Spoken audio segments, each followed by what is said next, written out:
파드레 피오가 예언한 2025년의 충격적 진실. 당신은 믿기 어려울 것입니다. 성은과 영적 통찰로 유명한 성자인 파드레 피오는 오늘날까지 전 세계 사람들의 관심과 우려를 불러일으키는 소름 끼치는 예언을 남겼습니다. 그런데 여러분은 파드레 피오가 2025년에 대해 예견한 내용을 믿을 수 있을까요? 예언이 가장 충격적인 것으로 여겨질까요? 이번 영상에서 우리는 이 불길한 예언의 깊은 의미를 탐구할 것입니다. 하지만 먼저 신비로운 인물인 파드레 피오의 삶을 자세히 살펴보겠습니다. 1887년 5월 25일 이탈리아의 작은 마을 피에트렐치나에서 태어난 그는 프란체스코 포르조네라는 이름으로 시작해 성인으로 거듭났습니다. 파드레 피오는 깊이 신앙심이 강한 농민 가정에서 성장하며 어린 시절부터 하나님께 자신의 삶을 헌신하려는 강한 소명을 느꼈습니다. 그의 가족은 매일 미사에 참석하고 밤마다 묵주기도를 드리며 금식을 지키는 독실한 신앙생활을 했습니다. 비록 부모는 문맹이었지만 자녀들에게 성경 이야기를 들려주며 신앙심을 심어주었습니다. 또한 가족은 성인의 축일을 기념하며 지역사회에 의해 중요한 행사를 함께했습니다. 어린 시절 프란체스코는 6살 때 심한 위염, 10살 때 장티푸스와 같은 건강 문제를 겪었습니다. 그럼에도 불구하고 그는 이른 시기부터 천상의 환상과 영적 황홀경을 경험했습니다. 10살 때 그는 가정농장에서 양떼를 돌보는 일을 시작하며 이를 통해 노동과 헌신의 가치를 배우게 되었습니다. 15살이 되었을 때 시골 지역에서 기부금을 모으던 카푸친 수도회의 수도사가 프란체스코에게 수도회에 들어갈 영감을 주었습니다. 카푸친 수도회에 입회하기 위해 프란체스코는 더 나은 교육을 받아야 했습니다. 그의 아버지는 미국으로 건너가 일하며 프란체스코의 개인 교습을 지원했습니다. 학업을 마친 후 그는 1903년 1월 6일 모르코네의 카푸친 수도회 신학교에 입학했습니다. 이때 그는 프란체스코 수도복을 입고 교황 성비오 5세를 기리며 파드레 피오라는 이름을 받았습니다. 파드레 피오는 대부분의 수도 생활을 산 조반니 로톤도의 수도원에서 보냈습니다. 1918년 그는 그리스도의 상처를 닮은 성은을 받으며 큰 주목을 받았습니다. 바티칸은 이 현상에 대해 여러 차례 조사를 진행했지만 임시적인 제재에도 불구하고 그의 성덕과 기적으로 인해 명성은 계속해서 높아졌습니다. 파드레 피오의 신앙과 치유의 여정은 단순한 종교적 헌신의 이야기가 아니라 개인적인 역경을 극복하고 깊은 영적 경험을 통해 수많은 사람들의 삶에 깊은 영향을 미친 이야기입니다.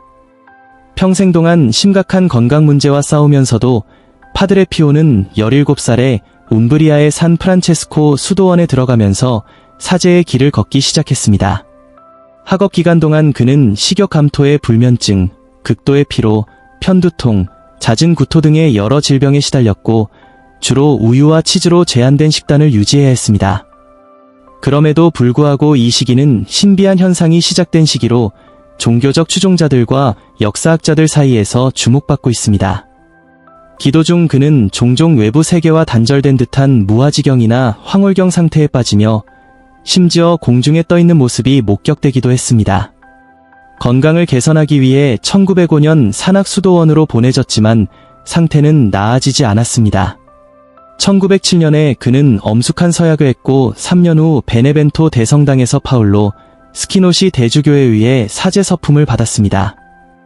연약한 건강에도 불구하고 그는 영적 여정을 계속하며 영적 지도자들에게 신비로운 편지를 쓰기 시작했습니다. 1916년까지 건강이 완전히 회복되지는 않았지만 그는 산조반니 로톤도의 은총에 성모수도원 공동체 생활로 돌아가 이후 군복무 기간을 제외하고 생애 대부분을 그곳에서 보냈습니다. 이곳에서 그의 영적 삶은 더욱 깊어졌으며 그는 묵주기도, 정기적인 고백, 묵상, 자기 성찰의 중요성을 강조했습니다. 그의 유명한 문구인 기도하고 희망을 갖고 걱정하지 마십시오 는 그의 영적 및 일상적 도전에 대한 접근 방식을 잘 보여줍니다. 1918년 그가 성은을 보이기 시작한 후 그의 성인의 명성은 크게 증가했고 이는 그의 삶에 대한 관심을 더욱 고조시켰습니다. 많은 사람들이 그의 영적 은사를 목격하고 지도와 고백을 받기 위해 그를 찾았습니다. 그의 기적적인 능력에는 치유, 예언, 이중현존, 심지어 공중부양까지 포함된 것으로 전해집니다. 제1차 세계대전 이후 많은 사람들이 삶을 재건하는 과정에서 파드레 피오의 존재와 말씀에서 위로와 희망을 찾았습니다. 그는 전 세계에서 많은 추종자들에게 주간 고백, 매일 성체 성사, 그리고 영적 지도를 권장하며 그들의 영적 지도자가 되었습니다. 1968년 9월 23일 파드레 피오는 마지막 고백을 하고 프란치스코 수도회의 서약을 새롭게 갱신했습니다. 묵주를 손에 쥐고 예수님과 마리아의 이름을 반복하며 기도를 했지만 그의 목소리는 기도를 완전히 마치기에는 너무 약했습니다. 약 2시 30분쯤 그는 산 조반니 로톤드에 있는 은총의 성모 수도원에 자신의 방에서 평화롭게 세상을 떠났습니다. 그의 죽음 직전 파드레 피오와 가까운 사람들은 그의 몸에 50년 동안 나타났던 성은이 기적적으로 사라졌다는 것을 목격했습니다. 사망 후 그의 시신을 검사한 의사는 성은의 흔적이 전혀 없다는 것을 확인했습니다.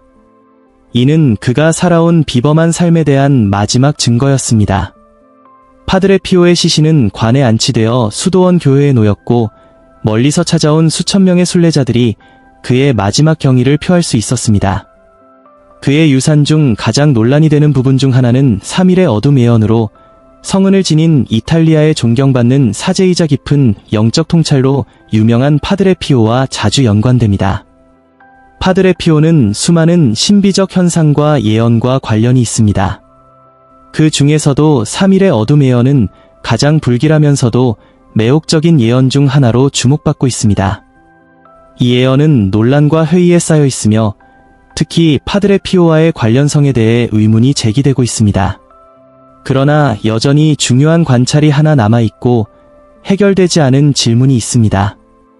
2025년에 파드레 피오의 3일의 어둠 예언이 실현될 것인가? 예언에 따르면 3일의 어둠은 전 세계를 삼키는 3가지 낮과 밤의 끔찍한 어둠의 시기가 될 것입니다. 이 어둠은 너무 깊어서 오직 축복받은 밀랍초에서 나오는 빛만이 유일한 빛이 될 것이라고 합니다. 이 기간 동안 많은 재앙이 일어날 것이며 악마들이 나타나고 교회의 적들은 멸망할 것이라고 예언되었습니다.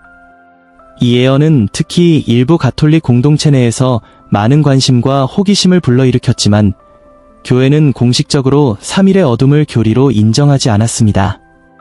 이는 정립된 종교적 가르침보다는 대중적인 종말론적 논의의 주제로 남아있습니다.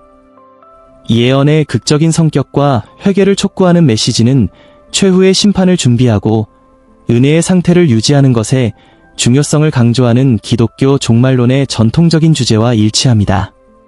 2025년에 3일간의 어둠 예언이 이루어질 것이라고 믿으십니까? 파드레 피오의 예언적인 글과 신의 심판에 대한 경고, 그리고 회개를 촉구하는 그의 메시지는 많은 신자들을 계속해서 사로잡고 있습니다. 파드레 피오와 관련된 기적 중 하나는 그가 예수 그리스도로부터 직접 받았다고 전해지는 글들입니다. 이 글들은 깊고 긴박한 어조로 쓰여진 단순한 편지가 아닙니다. 이는 인류에게 회개하고 다가오는 시련에 대비하여 영적으로 깨어있을 것을 촉구하는 신의 경고로 여겨집니다. 예수께서 파드레 피오를 통해 전달한 이 편지는 성경의 예언에서 볼 수 있는 묵시록적 주제를 담고 있으며 큰 환난에 대해 언급하며 소돔과 고모라의 파괴와 같다고 비유하면서 임박하고 피할 수 없는 신의 심판을 경고합니다. 그 어조는 엄숙하고 긴박하며 독자들의 영적 삶의 즉각적인 변화를 촉구합니다. 파드레 피오를 통한 예수님의 메시지는 강력하고 강압적이며 그분의 깊은 사랑을 드러내고자 하는 갈망을 표현하면서도 동시에 분명한 경고를 바랍니다. 내 아들 나는 이 시간을 오랫동안 기다려왔습니다. 내가 너에게 내 마음의 큰 사랑을 드러낼 때가 바로 이때입니다. 기도하고 나를 위해 속죄하십시오. 다른 이들도 동일하게 하도록 경고하십시오. 왜냐하면 내가 불충실한 내 백성을 방문할 시간이 다가오기 때문입니다. 그들은 내 은혜의 시간을 무시하였습니다.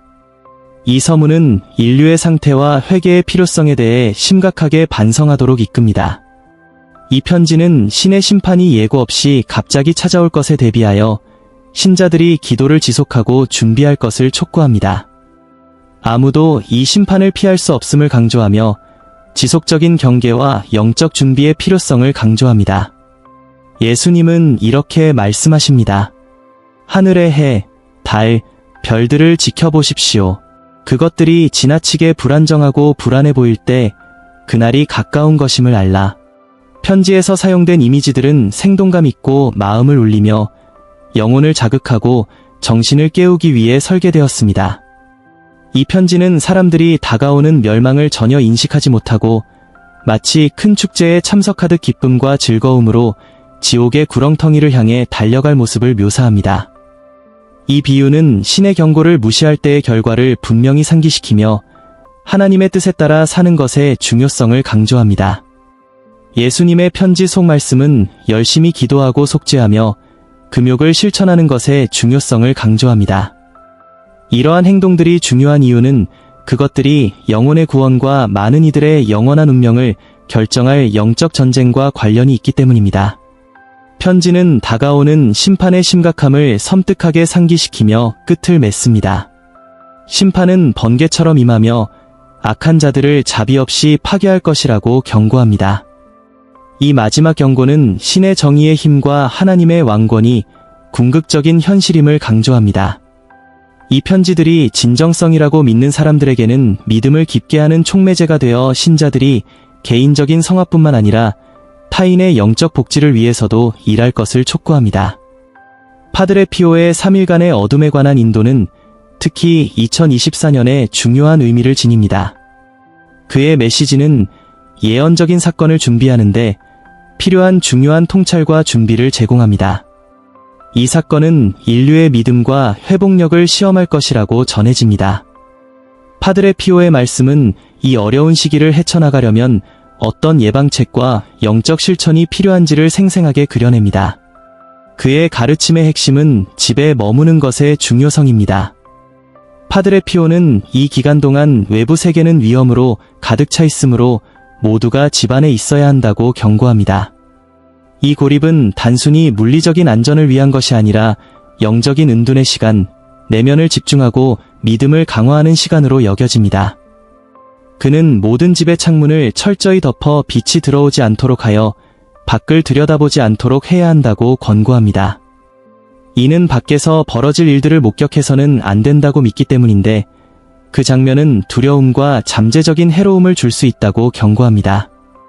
또한 성스러운 밀랍초를 사용하는 것이 파드레 피오의 중요한 조언 중 하나입니다. 이러한 제스처들은 상황의 물리적 한계를 초월하고 영적 영역에 영향을 미치며 신의 뜻과 일치하는 강력한 방법으로 여겨집니다.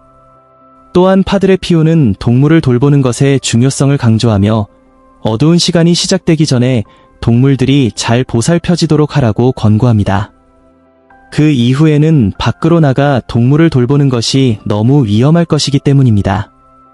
이 조언은 고난의 시기 동안 모든 살아있는 존재들의 필요를 고려하는 그의 자비롭고 포괄적인 접근 방식을 보여줍니다. 파드레 피오는 또한 3일간의 어둠을 동반할 초자연적인 사건들에 대해 생생하게 묘사합니다. 그는 불타는 허리케인, 폭풍, 지진이 지구를 휩쓸 것이라고 말합니다. 이러한 묘사는 단순한 경고가 아니라 하나님의 권능을 강조하고 이 어두운 시기 동안 신의 보호가 필수적임을 강조하기 위한 것입니다. 신자들은 모든 문과 창문을 잠그고 십자가 앞에서 속죄와 기도를 실천하라고 권고받습니다. 메시지는 신뢰하고 지침을 따르는 사람들에게 신의 보호를 약속하며 끝을 맺습니다. 파드레 피오는 은총의 상태에 있고 하나님의 보호 아래에 있는 사람들은 안전을 찾을 것이라고 확신합니다. 끔찍한 사건들이 끝난 후 세상은 회복을 목격하게 될 것입니다. 천사들이 평화를 회복하고 태양은 다시 빛을 발하며 고난을 겪은 사람들은 깊은 감사함을 느낄 것입니다. 파드레 피오는 그의 편지를 통해 3일간의 어둠에 대한 생존 가이드를 제공할 뿐만 아니라 영적 회복력에 대한 청사진을 제시합니다. 그의 말씀은 신중함과 희망의 혼합으로 실용적인 준비뿐만 아니라 영적인 준비도 중요함을 강조합니다. 이 메시지들은 개인적인 계시에서 비롯된 것으로 가톨릭 교회에서 공식적으로 인정되지 않았지만 여전히 많은 사람들에게 영향을 미치며 신앙과 용기를 가지고 이런 깊은 도전에 대처할 방법에 대한 지침을 제공합니다. 3일간의 어둠에 대한 핵심 메시지는 여러 계시들에서 일관되게 전달되지만 이 기간 동안 자신을 준비하고 보호하는 방법에 대한 구체적인 지침에서는 눈에 띄는 차이점들이 존재합니다. 이러한 차이점들은 수세기 동안 받은 성인들과 신비주의자들의 개인적인 계시, 특히 파드레 피오, 캐서린 에메릭 등을 통해 전해진 내용을 반영합니다. 3일간의 어둠에 관한 한 가지 주요 차이점은 어둠의 시점입니다. 일부 자료는 3일간의 어둠이 특별히 목요일, 금요일, 토요일에 발생할 것이라고 제안하며 이는 예수님의 순환, 죽음, 부활을 기념하는 기독교의 성삼일, 성살리와 일치하여 상징적인 의미를 지닌 시기입니다. 또 다른 차이점은 성물의 사용에 관한 것입니다. 모든 버전은 어둠 속에서 유일한 빛의 원천으로 축성된 초의 중요성을 강조하지만 일부 계시에서는 성수와 같은 추가적인 성물을 추천하기도 합니다. 성수는 어두운 날 동안 악한 세력에 대한 보호장치로 제한됩니다. 축성된 최관한 세부 사항도 차이를 보입니다. 이러한 초는 대개 밀랍으로 만들어지고 가톨릭 신부에 의해 축성되어야 한다고 널리 믿어집니다. 그러나 일부는 신을 믿지 않는 사람들의 집에서는 이 초가 켜지지 않을 것이라고 믿으며 이는 신앙의 시험으로 여겨집니다. 기도는 모든 계시에서 중심적인 추천사항으로 묵주기도와 영적교제의 행위가 자주 언급됩니다. 또한 일부 자료에서는 영적 책을 읽고 특정한 속죄 행위를 실천하여 신성한 공간을 유지하고 고난의 시간 동안 집중할 것을 권장합니다. 3일간의 어둠 동안 동물을 돌보는 방법에 대한 지침도 계시마다 다릅니다. 일부 신비주의자는 어둠이 시작되기 전에 동물에게 충분한 음식과 물을 제공해야 한다고 조언하며 이러한 어려운 시기 동안 하나님의 모든 창조물을 돌보는 것이 중요하다고 강조합니다. 마지막으로 예언의 특정 버전에서는 어둠이 시작되기 전에 나타날 징후들에 대해 언급합니다. 이러한 징후는 이상하게 추운 밤과 태양, 달, 별과 같은 자연현상의 혼란을 포함합니다. 이러한 징후를 인식하는 것은 예언된 사건이 임박했음을 확인하는 데 중요하며 신자들에게 준비하라는 마지막 경고로 여겨집니다. 예언을 믿으시나요? 댓글로 여러분의 생각을 나눠주세요. 영상이 마음에 드셨다면 좋아요를 눌러주세요. 더 많은 영상을 보고 싶다면 화면에서 하나를 클릭하거나 채널을 확인해보세요. 시청해주셔서 감사합니다. 다음에 또 만나요. 이례적인 장면이 있었습니다. 물론 여러 요소들이 있었지만 가장 주목할 만한 것 중 하나는 얼굴이 없는 기수가 단 흰말의 등장입니다. 이것은 의심과 질문을 불러일으켰습니다. 이들이 세상에 보여주고자 하는 것은 무엇일까요? 이 사건 뒤에 숨겨진 의미는 무엇일까요? 흰말과 그 기수가 저 그리스도를 상징하며 그의 등장을 경고하는 것일까요? 이것이 더 큰 사건의 전조일까요? 이 영상에서 이를 밝힐 것입니다. 저는 이것이 단순한 우연이 아니라 성경의 비달에서 앞으로 다가올 일들을 알리고 영적인 분별력을 가질 수 있도록 숨겨진 것들을 드러내고자 합니다. 날마다 세 개의 사건들은 성경 예언의 성취를 반영하는 듯합니다. 이는 최근 프랑스에서 열린 올림픽 개막식에서 더욱 드러났습니다.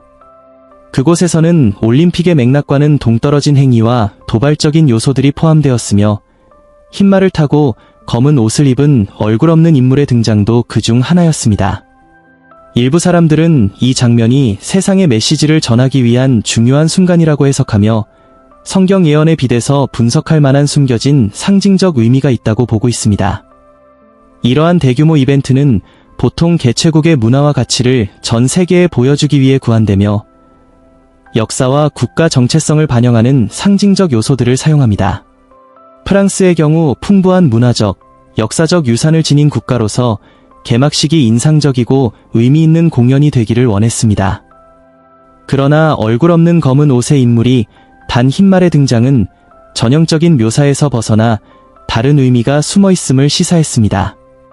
흰말은 역사와 다양한 문화에서 강력한 상징으로 여겨졌습니다.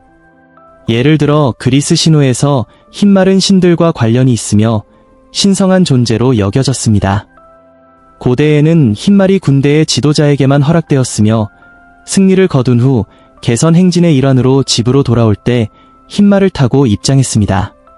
그러나 승리하지 못할 경우 흰말을 타지 않았습니다. 중세시대에는 흰말이 기사들의 귀족성, 순수성, 영웅성을 나타내기도 했습니다. 그러나 성경에서의 흰말의 의미는 다른 함축을 지니고 있습니다. 요한계시록 6장 1절과 2절을 읽어봅시다. 내가 봄에 어린 양이 7봉인 중 하나를 떼실 때에 내가 내 생물 중 하나가 우루에 같은 소리로 말하되 오라 하더라. 이에 내가 보니 흰말이 있고 그 위에 탄 자가 활을 가졌으며 그에게 면류관이 주어졌으니 나가서 이기고 또 이기려고 하더라. 여기서 요한은 그리스도께서 봉인을 여시는 모습을 지켜보도록 초대받습니다. 이 사건은 교회의 휴거 이후에 일어나는 중요한 일련의 사건들의 시작을 알립니다. 이 환상에서 요한은 흰말이 등장하는 장면을 봅니다. 앞서 언급했듯이 고대에는 전쟁과 승리의 맥락에서 권위는 이싣는 인물이나 군 지도자들이 자주 흰말을 타곤 했습니다. 흰말은 순수와 고결함의 상징일 뿐 아니라 승리와 힘을 의미했습니다. 다음은 역사적 맥락적 예시들입니다. 고대 로마에서 흰말은 위대함, 권력, 승리의 상징으로서 장군들과 황제들이 여러 행사에서 사용하였습니다. 트리움프스라고 불리는 승리 행렬 동안에 승리한 장군들은 흰말을 타고 등장하여 그들의 군사적 성공과 행사의 장엄함을 강조했습니다. 이 행렬은 승리를 기념하는 화려한 축제로 흰말은 장군의 중요성과 그의 업적을 강조했습니다. 마찬가지로 로마의 황제들도 다양한 의식과 군사 행사에서 흰말을 사용하여 그들의 권위와 승리를 나타냈습니다. 이러한 관습은 지도자들의 높은 지위를 반영할 뿐 아니라 백성과 군대 앞에서 그들의 불패성과 위엄을 확립하는 데 도움이 되었습니다. 또한 알렉산더 대왕의 경우 그의 유명한 말인 부케팔로스는 비록 흰말은 아니었지만 군 지도자가 상징적인 말과 연관될 수 있는 예시입니다. 알렉산더는 많은 정복에서 부케팔로스를 타고 다녔고 이 말은 그의 힘과 성공을 상징하게 되었습니다. 이제 요한계시록 6장의 흰말과 그 위에 탄 자에 대한 해석에 대해 여러 의견이 있습니다. 어떤 사람들은 그 기술을 예수로 보기도 하지만 본문이 맥락에서 예수님께서는 천국에서 봉인을 여시는 분이심으로 같은 인물일 수 없습니다. 이 장면은 요한계시록 19장에서 정복자로서 등장하는 그리스도와 혼동해서는 안 됩니다. 예수님이 오시기 전에 또 다른 이가 메시아인 것처럼 나타날 것입니다. 그러나 그는 진정한 메시아가 아닌 바로 적그리스도입니다. 백마를 탄 첫 번째 기수가 적그리스도라는 견해는 본문이 요구를 더 완전히 만족시키는 것으로 보입니다. 요한계시록 19장에서 언급된 것처럼 그리스도께서 백마를 타고 돌아오실 때는 천년 왕왕국이 뒤따르게 됩니다. 하지만 6장에 등장하는 첫 번째 기수는 예수 그리스도의 통치 아래 평화의 천년 왕왕국이 아닌 대환난의 시기를 시작합니다. 우리는 이 기수가 다니엘서 7장에서 언급된 작은 뿔이며 요한계시록 13장에 나오는 죄의 사람이자 짐승으로 세계를 매료시킬 것입니다. 이러한 특징들을 언급하는 이유는 예수 그리스도께서 지상에 오셨을 때 사람들은 그 주변에 있던 이들은 그 안에서 특별히 끌리는 매력을 보지 못했기 때문이며 오늘날에도 마찬가지입니다. 그러나 전 세계, 즉 모든 나라가 이 매력적인 인물을 받아들이게 될 것이며 그가 결국 저 그리스도로 드러날 것입니다. 물론 그가 저 그리스도라는 이름을 가질 것은 아니며 자신의 이름으로 등장할 것입니다. 그는 탁월한 능력과 지성을 가지고 나타나 세계의 가장 유명한 기관들, 정부와 정치단체들, 과학자들, 사상가들까지 모두가 만장일치로 그를 세계의 구세주로 찬양할 것입니다. 저 그리스도가 권력을 잡게 되면 그는 평화를 말할 것이고 세상은 전례 없는 새로운 희망의 시대, 평화, 번영, 통합, 그리고 모두에게 정의가 주어지는 시대에 들어섰다고 믿게 될 것입니다. 이는 천년왕국에 대한 묘사와 유사하게 들릴 것입니다. 하지만 그가 구세주나 그리스도처럼 보이는 인물 아래 펼쳐진 거짓과 기만 속에서 인류는 대환난의 시기로 들어가게 될 것입니다. 대환난은 양처럼 보이지만 교묘하게 위장된 늑대인 저 그리스도의 등장으로 시작될 것입니다. 평화의 약속은 세상이 믿게 될 거대한 거짓말이 될 것입니다. 다니엘스 9장 27절을 읽어보겠습니다.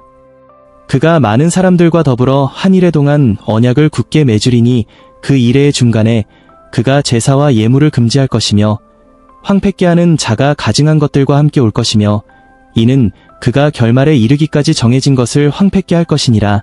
이 구절에서 다니엘은 70번째 이래에 대해 언급합니다. 이는 7년으로 구성됩니다. 다니엘에 따르면 이 7년의 시작은 유대인들과 한 통치자 간의 언약 체결로 특징 지어질 것입니다. 적그리스도가 이스라엘과 그 적대국들 간의 영토 분쟁에 관한 평화 조약을 협상할 것임이 분명합니다. 그러나 7년 중반 즉 3년 반 후에 그는 이스라엘과의 언약을 깨뜨리고 자신이 신이라고 주장하며 예루살렘 성전을 장악하고 주님에 대한 예배를 금지하며 이스라엘을 황폐하게 만들 것입니다. 그의 통치는 나머지 3년 반 동안 계속될 것입니다. 데살로니가 우서 2장 4절을 읽어보겠습니다. 그는 신이라고 불리거나 경배받는 모든 것 위에 스스로 높여 하나님의 성전에 앉아 자신을 하나님이라 드러냅니다. 적그리스도는 사탄의 사람으로서 로마 제국을 재편하고 결국 세계의 독재자가 될 것입니다. 그의 주장 중 하나는 자신이 하나님이라는 것입니다. 요한계시록 13장에서는 바다에서 올라오는 짐승 즉 적그리스도가 서유럽 국가들을 재통합할 것이라고 언급하고 있습니다. 그가 그렇게 할 때 그는 자신이 마치 하나님인 것처럼 보일 것입니다. 세상은 그가 그리스도라고 믿게 될 것이며 그것이 큰 거짓말이 될 것입니다. 사랑하는 청취자 여러분, 하나님 밖에서 진정한 평화는 존재할 수 없다는 것을 이해하는 것이 중요합니다. 적그리스도는 악마의 창조물이기 때문에 오직 거짓 평화만을 제시할 수 있으며 진정한 평화는 죄 속에서 찾을 수 없습니다. 적그리스도가 평화의 모습을 제시할지라도 그것은 일시적이며 지속되지 않는 환상일 뿐입니다. 결국 그의 진정한 본성이 드러나면서 그가 제공한 평화가 비상적이고 일시적임을 밝히게 될 것입니다. 인간이 제공하는 평화는 적그리스도의 거짓 평화와 마찬가지로 실패할 것입니다. 오직 하나님께로부터 오는 진정한 평화만이 영원하며 어떤 고난 속에서도 변함없이 지속됩니다. 이제 이 성경적 분석 후 올림픽 경기에서 백마의 이미지로 무엇을 전달하려 하는지 성찰해보는 것은 흥미롭습니다. 얼굴 없는 기술은 신비와 상징성을 더해줍니다. 얼굴이 없는 것은 익명성, 숨겨진 정체성, 심지어 초자연적 존재를 나타낼 수도 있습니다. 예술과 문학에서 얼굴 없는 인물들은 종종 알 수 없거나 이협적인 세력을 상징하며 임박한 위협이나 쉽게 식별되지 않는 힘을 나타내기도 합니다. 성경에서는 적그리스도를 언급하지만 그가 정확히 누구일지 우리는 알 수는 없습니다. 그는 현대의 인물이 될 수도 있지만 대환난이 시작되기 전에는 권력에 나타나거나 자신의 정체를 드러낼 수 없습니다. 아마도 올림픽에서 얼굴 없는 기술을 등장시킨 이유가 여기에 있을 수 있습니다. 메시지를 전달하려 한다면 백마는 많은 사람들이 갈망하는 평화를 상징할 수 있습니다. 이는 모든 죄악과 집착을 묵인하는 지도자가 이끄는 평화로서 잠재적으로 적그리스도가 맡게 될 역할일 수 있습니다. 올림픽 경기의 맥락에서 얼굴 없는 기술은 우리 이해를 넘어서는 세력, 즉 배후에서 활동하며 미래의 사건들을 준비하는 힘을 나타내는 것일 수 있습니다. 이 해석은 무게가 있다고 할 수 있습니다. 사도 바울은 데살로니가 우서 2장 7절에서 불법의 비밀이 이미 활동하였으나 지금은 그것을 막는 이가 있어 그가 물러날 때까지 막으리라 라고 말합니다. 여기서 불법의 비밀라는 역사 전반에 걸쳐 악의 세력이 숨어서 활동하며 죄의 사람의 반역을 준비시키는 것을 가리킵니다. 이는 불신자들을 속이고 일부 신자들이 진리를 떠나게 하여 타락한 교회에 나타난 거짓된 신앙을 수용하도록 만드는 기만적 과정입니다. 진정한 성경적 신앙과 신의 법에 반하는 정신이나 경향을 담고 있으며 모든 도덕적 억제에서 벗어나 죄악의 즐거움을 두는 것입니다. 주 예수님께서는 마태복음 13장에서 오늘날 세상의 상태를 드러내는 비유를 말씀하셨습니다. 이것은 천국의 신비로 세상과 교회의 현재 상태를 설명합니다. 하나님의 말씀이 세상의 밭에 뿌려지고 있지만 원수는 그 가운데 가라지를 뿌렸습니다. 가라지와 밀은 함께 자라며 이는 악과 반역이 점점 더 심각해질 것을 상징합니다. 그러나 성령님께서는 이 시대의 사탄이 무제한으로 활동하지 못하도록 막으실 것입니다. 성령님께서 떠나시는 날이 오면 마치 병에 마개가 빠지는 것처럼 세상에 악이 쏟아질 것입니다. 그렇다면 성령님은 언제 떠나실까요? 그분은 교회와 함께 떠나실 것입니다. 대환난 동안 성령님께서 세상에 계시지 않을까요? 아닙니다. 성령님께서는 오순절 이전과 구약시대에도 세상에 계셨지만 그때는 다른 사명을 가지고 계셨습니다. 교회가 휴거된 후 성령님은 다시 지구에서 악을 억제하지 않고 허용하는 이전의 사명을 제기하실 것입니다. 현재 성령님께서는 구속의 날까지 신자들을 인치시며 그날까지 우리를 주 예수님께 인도해 주십니다. 이러한 인침이 없다면 우리는 그날까지 인내하지 못할 것입니다. 이 인침이 완료되면 성령님은 다른 역할로 돌아오셔서 잠시 동안 악의 세상을 지배하도록 허용하실 것입니다. 여러분, 악의 세상을 지배하게 될 때 이 땅에 남아있고 싶지 않을 것입니다. 지금의 상황도 이미 심각한데 제한이 사라졌을 때 펼쳐질 혼돈은 상상하기 어려울 것입니다. 사랑하는 청취자 여러분, 우리가 보고 있는 모든 것이 저 그리스도의 등장에 대비하기 위한 준비일 수 있다는 사실을 인식하는 것이 중요합니다. 현재의 사건과 상징들은 그의 도래를 준비하는 신호일 수 있으며 새로운 시대의 영향력과 권력을 암시하고 있습니다. 성경적 관점에서 볼 때 백마와 얼굴 없는 기수의 조합은 미래에 대한 경고로 해석될 수 있습니다. 올림픽 개막식과 같은 행사들이 엘리트나 강력한 그룹에 의해 숨겨진 메시지를 전달하고 대중을 미래의 사건에 대비시키는 데 사용될 수 있다는 것은 분명합니다. 대규모 행사에서 보여지는 상징들은 단순한 장식이 아니라 의도된 의미를 담고 있습니다. 이러한 측면들을 분석한 후 프랑스에서 열린 올림픽 개막식에 등장한 백마와 얼굴 없는 기수는 상징과 잠재적인 숨겨진 의미로 가득 차 있다는 결론에 도달했습니다. 이 행위는 앞으로 다가올 변화와 도전에 대한 경고로 볼 수 있습니다. 마무리하기 전에 여러분께서도 이러한 예언의 시대의 믿음을 굳게 지키시기를 권면드립니다. 이 분석이 유익하셨다면 이 영상을 친구나 가족과 공유하여 그들도 이러한 문제를 함께 성찰할 수 있도록 도와주시기 바랍니다.